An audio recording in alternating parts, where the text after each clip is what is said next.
Working. All right.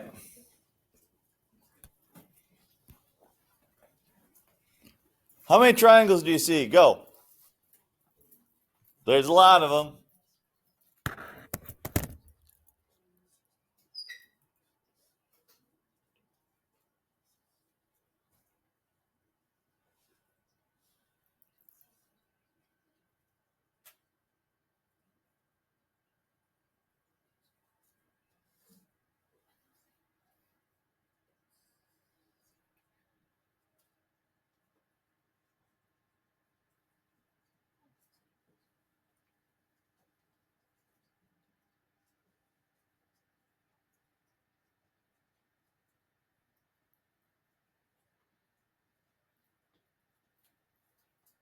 How many got 15?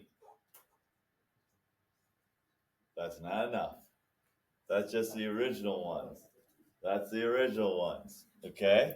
Because if you count 1, 2, 3, 4, 5, 6, 7, 8, 9, 10, 11, 12, 13, 14, 15. That's just, you're not thinking outside the box. You just are looking at the colors. Okay? So then here we go. Where are the rest of them? Well, there's 15. So then, I want to, what should I use? I don't know if a highlighter will quite do it for me, but we'll see if it works. There's 16. There's 17, the combining of those two. The combining of these four is 18. Okay, so we've got 18 with this area now done over here. Oh, 19. So just a second. Oh, and I closed it. Doggone it. Okay, open it back up. All right. So we've got, I got to not use a highlighter because that's just too thick. So we have one here, another one here, another one here, and another one here. So I think we had 15, and then in this area we have another 4. Okay? Am I missing one? What? Yeah, we'll go through that. So I'm just taking care of this area. So I think we're good with 4 extra in that area besides the original ones. Then we have the giant one in the middle. That's 1. This one up here, 2. This one here, 3. This one here, 4.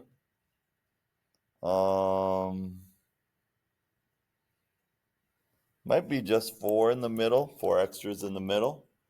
Okay. Then over here, we've got this giant one here. We've got this one here.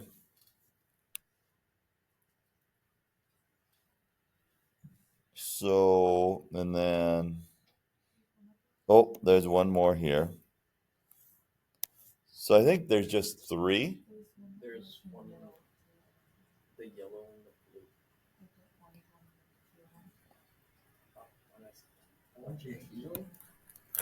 Orange and the Yeah, I'll get to that in a second. So I think we got 3 over here, right over here. Then we've got another one right here. That's the one you were talking about, right? Go overlapping the different parts. Okay. So there's one more. Any more overlapping one? Oh, not quite. Blue and what?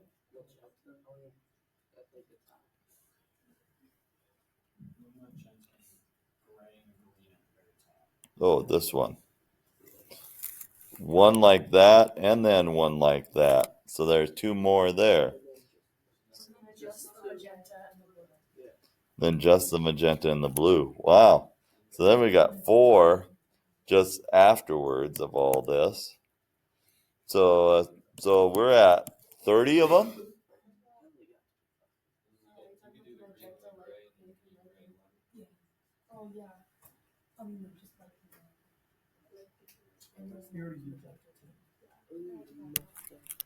Yeah, this one we already did.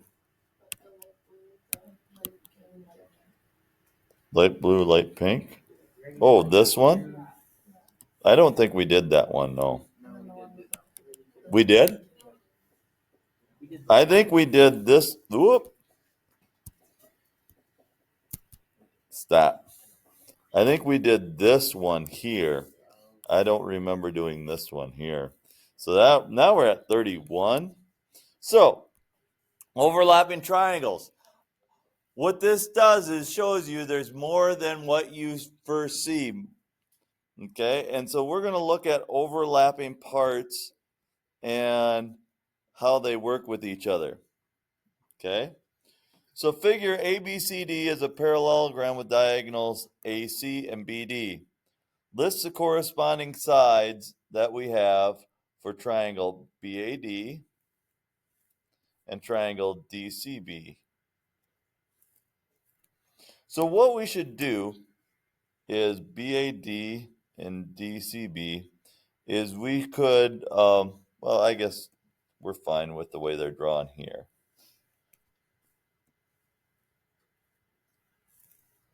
So the corresponding sides, well, BA, this side would go with this side over here. BA would go with DC.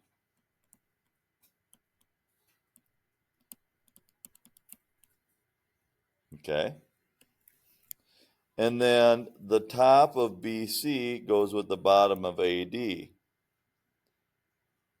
So AD goes with CB. And then this middle goes with itself. BD is congruent to BD. Okay, so those are the corresponding sides of those two triangles. Is EGD congruent to EFH? EGD. So what we should do is when they're overlapping like this, we should draw them as separate triangles. So we have E, G, D, and then E, F, H. Now, we know EH is congruent to ED. Okay. We know DF is congruent to GH.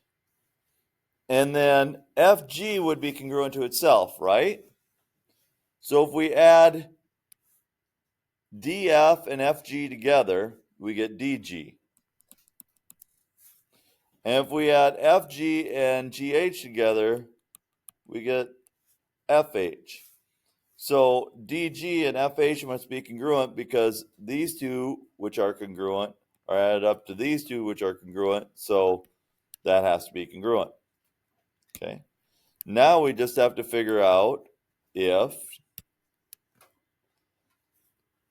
anything else is congruent. Well, if you look at this whole triangle, the whole outside triangle, it's an isosceles triangle because this side is congruent to this side, right? And by the isosceles triangle theorem, since these two sides are congruent, angle D is congruent to angle H. So angle D is congruent to angle H. Are these two triangles now congruent? By what?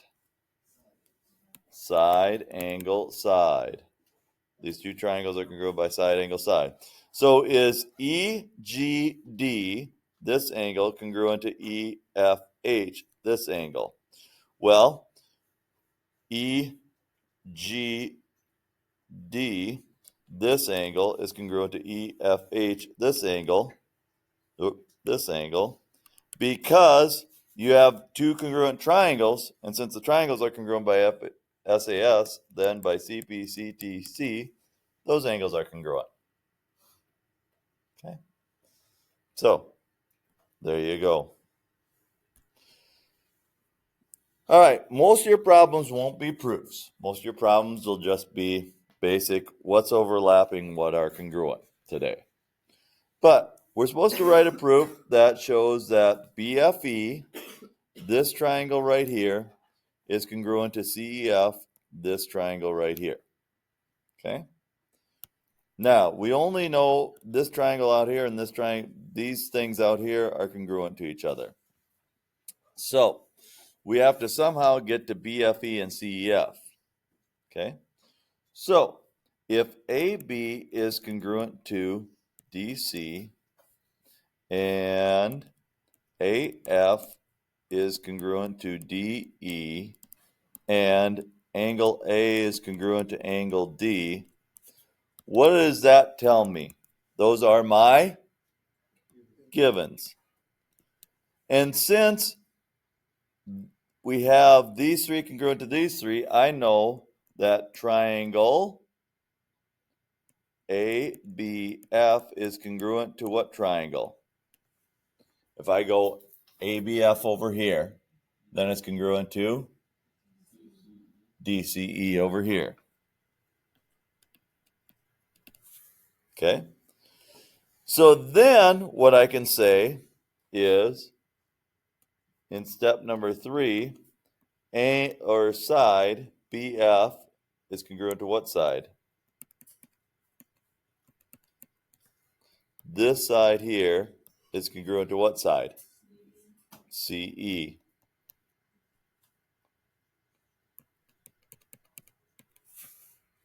Oh, this is by side angle side. And this is by what? What always follows side angle side, side, side, side, HL, whatever else?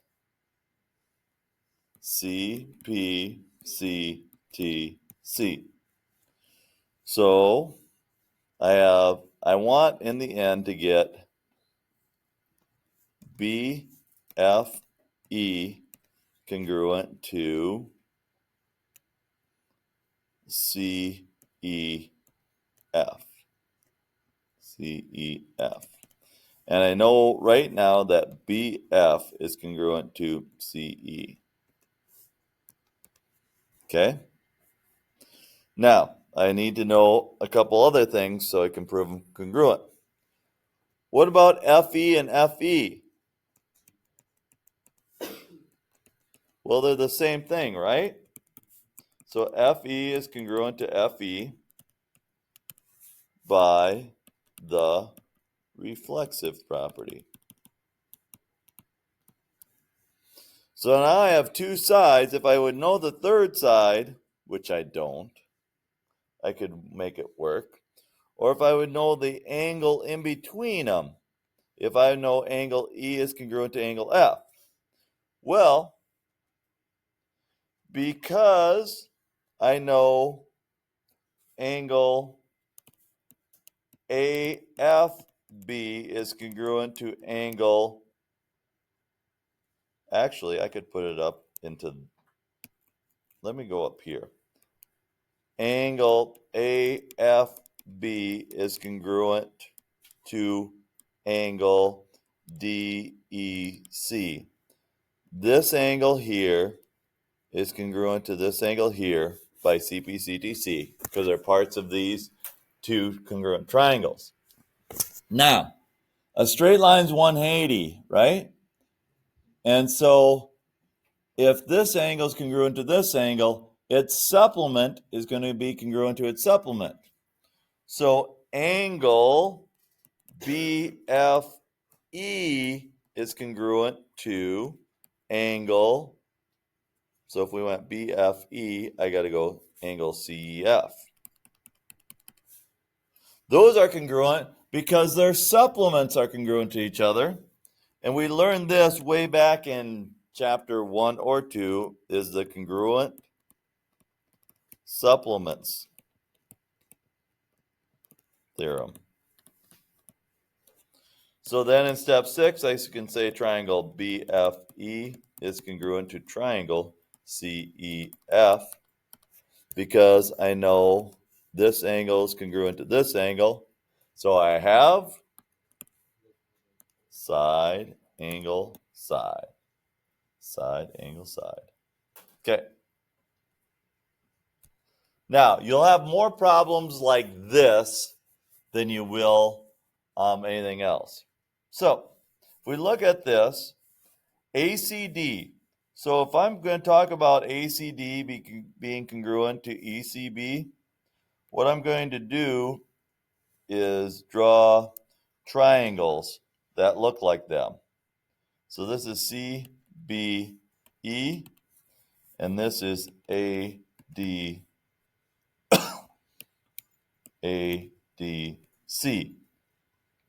Now, I know that right here from the drawing, CB is congruent to CD. CB is congruent to CD. I know that angle A is congruent to angle E. I know that this angle is congruent to this angle. Now, what about angle C? Angle C is congruent to what other angle? Angle C. Angle C is congruent to angle C. Is there enough to prove them congruent? Yeah, they are congruent by what? Angle, side. I know two angles and a side of this are congruent to two angles and a side of that. Okay? Angle, side.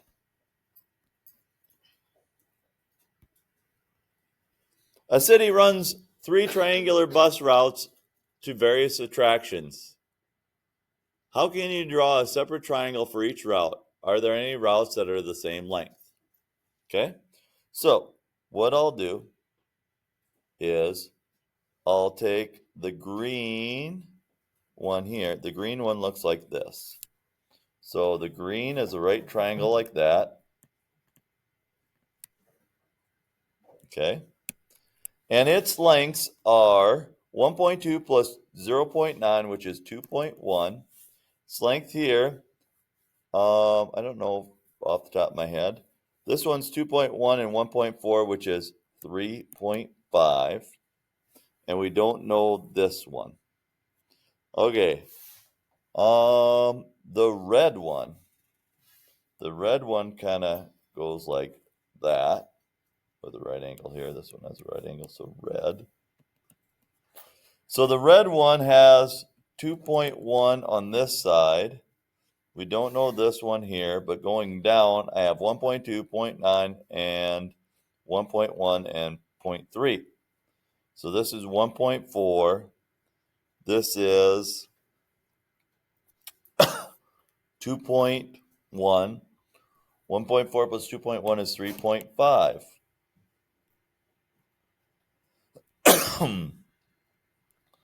Right. Then we have the purple one. Is the purple one a right triangle?